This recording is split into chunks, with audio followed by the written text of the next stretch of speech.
Student, capital gains करने के लिए अभी हम लोग को थोड़ा बोनस शेयर्स का भी नॉलेज चाहिए और बोनस शेयर्स का कैपिटल गेन्स कैसे होता है उसके लिए भी हम लोग को थोड़ा जानना ज़रूरी है, इसका रूल। तो बोनस शेयर का रूल एक चार्ट में हम फॉर्मेट में किए हैं, उसको अच्छे से ध्यान से देखो। जो बोनस शेयर है इन 3 कैटेगरी में डिवाइड किया है। बोनस शेयर में बोल रहा है कि if the original shares and the bonus share allotted before 1 April 2001, अगर 1/4/2001 से पहले अगर अलॉटेड होगा तो देखो क्या लिखा है, in case of original shares fair market value, FMV का मतलब fair market value as on 1 April 2001 और COA cost of acquisition whichever is higher, उसी को हम लेंगे। ठीक है, in case of original share. और in case of bonus share fair market value हम लोग लेंगे एज ऑन 1 अप्रैल 2001, क्योंकि बोनस शेयर के लिए कोई COA नहीं होता है, कॉस्ट ऑफ एक्विजिशन नहीं होता है, क्योंकि bonus share free of cost मिलता है। ठीक है, तो पहला कैटेगरी में क्या है ना, ओरिजिनल शेयर अगर अलॉटेड बिफोर 1 अप्रैल 2001, इसके लिए ये कैटेगरी है। ठीक है, ये अच्छे से देख लो, जब सम करेंगे तब जाके इसका इम्पॉर्टेंट तुम लोग को पता लगेगा। अब देखो सेकंड में, if the original share acquire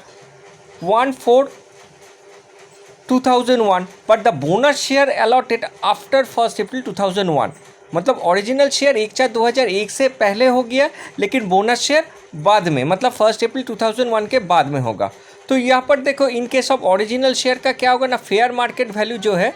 as on 1 April 2001 और COA whichever is higher, मतलब ऑलमोस्ट सेम ही है। लेकिन in case of bonus share the cost of acquisition, ठीक है, कॉस्ट ऑफ एक्विजिशन नहीं, इसका होगा इंडेक्सेशन जो है वो कुछ नहीं होगा, मतलब ये वैल्यू नील हो जाएगा। यहाँ पर क्या है, इस कैटेगरी में फेयर मार्केट वैल्यू जो है 2001 उसी कोई कॉस्ट हम लोग मानेंगे, लेकिन इसमें बोनस शेयर, तो बोनस शेयर जब 1 अप्रैल 2001 के बाद अगर अलॉटेड होगा, सिंपल, ठीक है, शॉर्टकट में हम लोग अगर बताएंगे कि 1 अप्रैल 2001 के बाद अगर बोनस शेयर अलॉट होगा तो बोनस शेयर का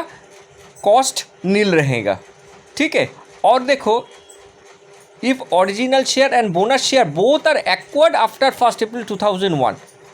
ठीक है, तो अगर 1/4/2001 के बाद होगा तो ओरिजिनल शेयर के लिए कॉस्ट इनकर्ड है, और इनके सब बोनस शेयर यहाँ पर भी उसका वैल्यू नील रहेगा। ठीक है, ये जब सम करेंगे तभी जाके इसका एप्लीकेशन तुम लोग को समझ में आएगा, लेकिन तुम लोग को थोड़ा बहुत इसका ये ध्यान में रखना है कि अप्रैल 2001 से पहले होगा तो बोनस शेयर के लिए, मेनली बोनस शेयर के लिए बोल रहे हैं कि फेयर मार्केट वैल्यू कंसीडर होगा, लेकिन बोनस शेयर अगर 1/4/2001 के बाद होगा तो नॉर्मली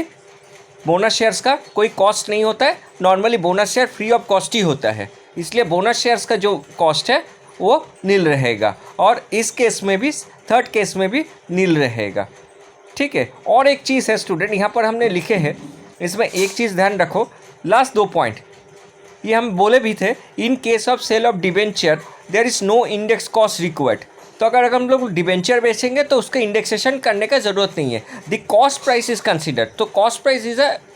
कंसिडर करेंगे हम लोग इनका कैपिटल गेन्स डिटरमाइन करने के लिए। और in case of sale of plant and machinery और any depreciable value then written down value will be consider, कोई भी